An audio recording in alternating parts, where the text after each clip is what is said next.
Hey, Tamira here. It's been a long time since I've been live. I have been emailing and getting up to speed on everything that has been going on. We will see if we get anyone on here. If not, that's cool, because I'm just going to turn around and do a watch party anyway. So, let me get this up here. Somebody's watching. Say hi. So I know you're here. Oh my God, so many emails I'm scrolling through. So many. So I'm in the basement. It was actually a heat wave today here in Milwaukee. Like, hey girl, hey. Like, somebody said in the 40s. I saw in the 30s. I experienced it in the 30s, but it felt like a heat wave, let me tell you. I went out without my big down coat on for the first time in months and had on a vest and kind of enjoyed the weather. But the sun is going down. It's pretty much down, and I'm in the basement. So that means the temp down here is like cold. Cold. So I wanted to come on and talk to you about I Marie Kondo'd my Instagram. What does that mean, right? So if you know who Marie Kondo is, she has this show about decluttering and tidying up on Netflix. I've actually never seen the show. I might watch it someday, but I get it because I lived that life growing up. Probably lived much worse than that. Not that it's bad, but grew up in a neat freak home. Like everything had to be like perfect, like a museum, like all the time. So I totally know how to clean. I totally know how to organize. Doesn't mean I always do. Doesn't mean I'm always the most organized person. I'm more of an organized mess type person, but I can't stand clutter. Like my kids will tell you I would let things go for a little bit, and then when I really needed to focus, when I really needed to get things done, if there was clutter, everything stopped and the clutter had to go.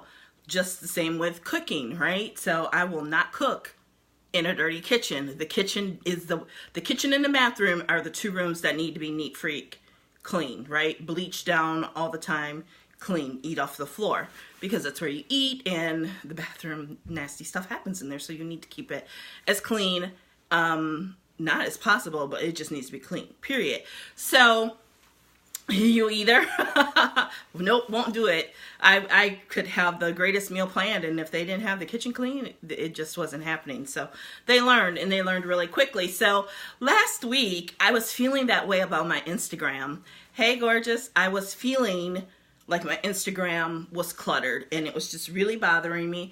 So I started scrolling through and looking at who was following me, who I was following, who was following me back. And I just started deleting. When I started deleting, I had 3,964 people that I was following. And what I found was like nearly 3,000 of them were not following me back. And now, I'm not a big ego, pride type person about that. But that logically was the first place to start. Who's not following me back? And so I would look at their account, and if I saw no value, no education, I couldn't remember who they were or why I followed them in the first place, I deleted them. I deleted the follow. I unfollowed them. So I started with 3,964 people I was following, and I unfollowed to the point that I got to now I only follow 926 people. Do all of them follow me back? No. I don't think Oprah's going to follow me back. I mean, someday she will when I replace her. But until then, she's not following me back. And I'm cool with that. She's Oprah, right? So people like that. There are some people industry-wise that they're not following me back. I'm getting value from them. And I'm going to continue following them. And how did I get to 3,964 followers? That's what I really wanted to talk to you about, okay? Because you probably have heard follow for follow. You know, you follow people and you like 3 posts, comment on one, and then follow them was the formula from back like in 2012. I probably wrote the formula, right? That was the strategy back in 2012, 2013, 14, 15. But it's 2019. That does not work anymore. It just doesn't work. And if you've downloaded my Essential Engagement Guide, you know that engagement is the name of the game. It's not about the number of people that follow you. It's about the people that actually interact with you. It's about the comments. It's about the video view. It's about saving your post, whether it's a snapshot of a story that you have in Instagram stories, or actually, an infographic you have in your newsfeed, and then click the little bookmark button. By the way, those are going to be able to be public now, like Pinterest. I mean, Instagram and Facebook are just copying what everybody else does, right? So it's about engagement, and I found it was difficult to engage and stay focused. I don't know why, but that 3964 was bothering me. And once it was down to 926, everything felt more relaxed, and I noticed the craziest thing happen. I actually started to see more engagement. People that I had not seen on Instagram in a while started commenting and liking. People who would occasionally like and comment were now able to see more of my post. It's the weirdest thing. The absolute weirdest thing. Now I feel like I'm able to better engage with those people that I want to engage with, my true community that I want to turn into my tribe. And this is, I know somebody's going to ask, well, what happened to all of your followers? I still have that big account. I'm just not building it right now. I'm just not concerned with that account. I'm concerned with the account that has my first and last name on it, at Tamira Hamilton, for long-term strategic direction and objectives. So I just am not really worried about the size of my following. I'm more worried about creating content that engages. I'm more worried about spending time in the feed, not even just in the feed, but on the hashtags of the people. There's quite a few people on here for this to be on my business page. On the people that I want to serve. I'm more concerned about engaging with those people. And I'm really, at the highest level, concerned with engaging with the people that follow me. Okay. So I did start some cleanup there too, and remove the follow from what I could tell were obviously fake accounts. And I bring this up because, one, like I said, you probably want to look at your account and do the same. Two, if you're using spam bots and things like that, I wouldn't do it. It's not going to work for you. They're coming down hard on that, and they're going to be coming down even harder than that. Three, if you're trying to be an influencer, they're going to look at your engagement. They really don't care how many followers you have in 2019. What they care most about is the quality of your content, and even more so than that, are people engaging with your content? And if the answer is no, they don't care. So yes, I consider myself an influencer, but for me, it's just more so about building my brand and taking my brand to where I want it to go. And that means I want more engagement. And the other thing I want you to really think about is spring cleaning your business. I get this time of year, I get in that purging mode.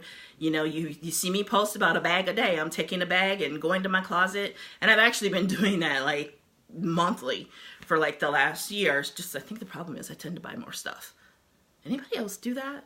But anyway, I digress. But spring cleaning your business. It's now the third month of 2019. Where are you on your goals, right? If you started a New Year's resolution, where are you?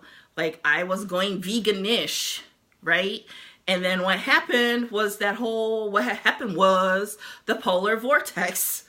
So that kind of put the kibosh, or however you pronounce it, on that, because, I mean, let's face it, when you're snowed in, it's freezing cold for days at a time, you tend to eat out of boredom, not so much stress, emotion, okay? And so I'm getting that back in check, and I gave up Dr. Pepper. What are you willing to give up to hit your goals this year, right? Looking at what products really sell for you versus which don't. Which ones do you need to get rid of, right? If, when I worked in management in corporate America, no one's going to tell you this, but they have regular meetings with their managers to decide who needs to get cut. Those happen. It's called talent reviews. They go around and they look at everybody and they use these metrics and different stuff and they figure out bottom 5%, bottom 10%, or really they don't like you and you don't fit the culture, then you're out. And it's not like they walk out of the office and they say, boom, you're out. They figure out how to make you want to leave. They figure out how to make you want to leave, or figure out how to create a case to get you out the door. Is really what happens, right? And so you, not saying you got to be that drastic or that dramatic about it with your business, but taking a look at what activities are you doing. I'm a big fan of time management studies. Every 15 minutes, writing down what you're doing. If you're a side hustler and the first thing you need to be doing is having business hours. What are your business hours? And then making sure that you have goals for those business hours. And during those business hours, every 15 minutes, writing down what you're doing, comparing.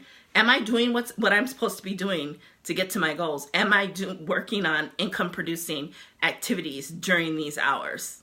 Right? So spring cleaning your business, I'm probably going to end up doing a little mini series on that. But this was the start of my spring cleaning for my business, was really just going through Instagram. I'm going to go through Facebook too. I talked about it last summer. I'm going to go through Facebook, find those inactive accounts, remove them, because it impacts your engagement. That's why the number of followers is a vanity metric. If you have 1 million followers, which by the way, they're coming out with software that can take a look at your followers and tell how many of them are fake, how many of even your comments and your likes are from fake accounts. A lot of people are about to get exposed, right? And so that's why if you have, say 200,000 followers, right? Or let's even make it more realistic. Say you have 50,000 followers, okay? If you have 50,000 followers, they know about how many on average comments and likes you should be getting. And if you're getting less than that, that's kind of weird. Right? It's kind of weird. So say for 50,000, you would ideally think that you get, 400 likes, and you're getting 50. It's kind of weird, right? Now it's going to vary by industry and they'll know that. But the real telltale sign is your comments. And trust me, I know. Comments are difficult to get on Instagram, but you can get them. You can get them. It's where all my engagement growth is coming, is in the comments.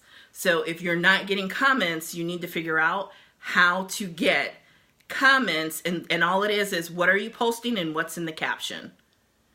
And once you figure those two pieces out, you can get more comments. But if you have 1 million followers and you barely have 10 comments, that's kind of weird. Now, one thing that it does not take into account is, especially like on my business account, my old business account, which is, I actually turned back to a personal account, I have comment filters on there. So certain words, your comment is automatically, I don't know if they delete it or what, that's on there. A lot of the bigger accounts do that. So that's why some of those numbers may be off, and they've got to learn and figure that out and put that in some of this software that they're coming out with. But that still is only going to account for a small portion. It does not explain having 1 million followers and you on average get 2 comments. It's weird. It's absolutely weird. I've seen this software. I come from the world of beauty, and whoo-wee, honey. Major influencers. I told y'all before that they bought those followers. They sure did. Major makeup brands. And some of it, I get it. It's because it's a lot of international accounts and things like that, but it's crazy. You shouldn't be a major makeup brand and have only 53% of your followers projected to be real. That's kind of weird. How do you tell if it's an inactive account or spam account? Okay, so let's talk about it on Instagram. Usually on Instagram, the username is something weird like 12345 blah blah blah, right? And then when you look at it, they have no posts or very few posts, or they look spammy. They have very few people that are actually following them. They're following a bunch of people. A lot of times there's no profile picture. And it's very easy to look at the posts and see when was the last time that they posted. A lot of the inactive accounts for smaller accounts like mine, and I don't have a lot of them, but there are certain demographics that just don't understand Instagram. They heard all the hype and they went to Instagram and they set up a profile and they didn't do much else because they're more comfortable on Facebook. But again, that's still just a small portion of the puzzle, a piece of the puzzle, very small piece of the puzzle. So even if I'm friends with a person in real life, if they haven't been active on their Instagram in 2 years, guess what? I unfollowed them. Because it's dragging on my engagement rate, because it's looking at the percentage of people. One of the ways they measure engagement, it's not the only one, is the percentage of people that are following you and that are actually interacting with you. Because it's a great way to tell that you bought a bunch of followers.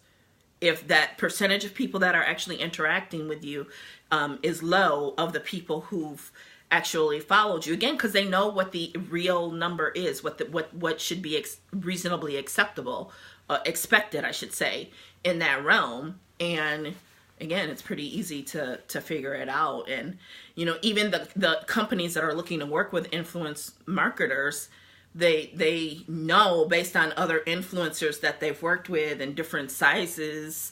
Some of them are newer, so they may not know that, but a lot of the bigger ones, the ones with the bigger budgets that are going to offer you more than free product, they're going to be looking at that stuff. That was a great question, Lindsay. So I wanted to come on and talk to you about that. We know what happens when it gets cool down here. I'm starting to get nasally already, and I've already had a little bit of an earache. I did send out an email talking about this today, and I wanted to come on and do a live, because guess what? Now that I have all my automation in place, which is why I haven't been live hardly this year, because I was building some crazy stuff on my website, building actually a companion website to house all my courses, and they're not even all there, just so you know. Now that I've got all that pretty much complete, over 90% complete, I can actually start blogging about marketing. And every blog post just about that I do has a video that either I'm talking or we're learning from someone. So that's why I wanted to do this video, so that it can end up on my blog. And then also, because it's been a while since I've talked to you, I did also want to let you know that Influence Booster is now whenever you join and whenever I launch it. I can open the doors, I can close the doors. Right now the doors are currently open, and you can get Influence Booster at a reduced rate of $197 through the 15th. And I'm not sure which day the 15th is, because today is the 12th, which is Tuesday. 13, 14, 15. So Tuesday, Wednesday, Thursday, Friday. I have a master's degree. Isn't that scary? So Friday the 15th is the last day you'll be able to get Influence Booster for only $197, because you now have lifetime access, versus before it was only for about 40 days. I would leave the group open for about 10 days, and all of those groups have officially been closed, because it's a nightmare in my life to have that many groups open.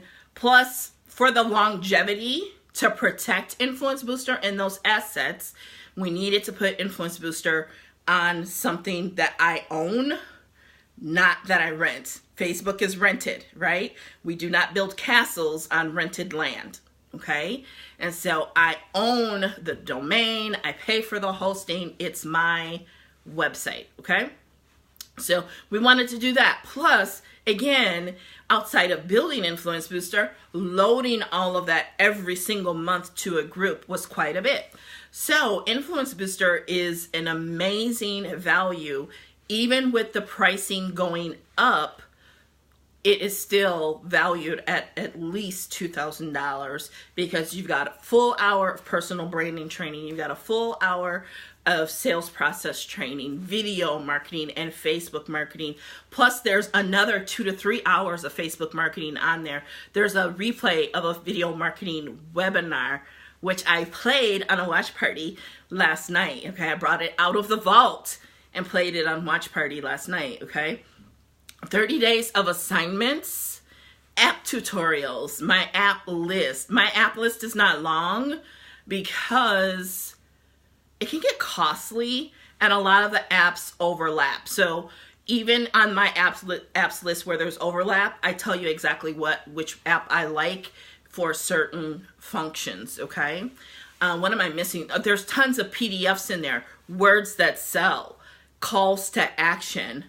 Oh my God, there's so much in there. I can't even remember it all off of the top of my head. But if you want to see what all is in there, I'm going to drop this link and pin it. Hopefully it will let me pin it. And if you have not downloaded the free engagement guide, you can download that here, because engagement is king. And this guide was designed to get you ready for Influence Booster. You take that guide, you take that avatar training, you take Influence Booster, and you will be unstoppable. People are seeing results, and all of that is on that page that I pinned to the top. So that is what I had for tonight. My throat is not used to talking this much, so I am going to go. Don't forget to check out the 6-Figure Sales Funnel podcast. I am on episodes 2 and 3.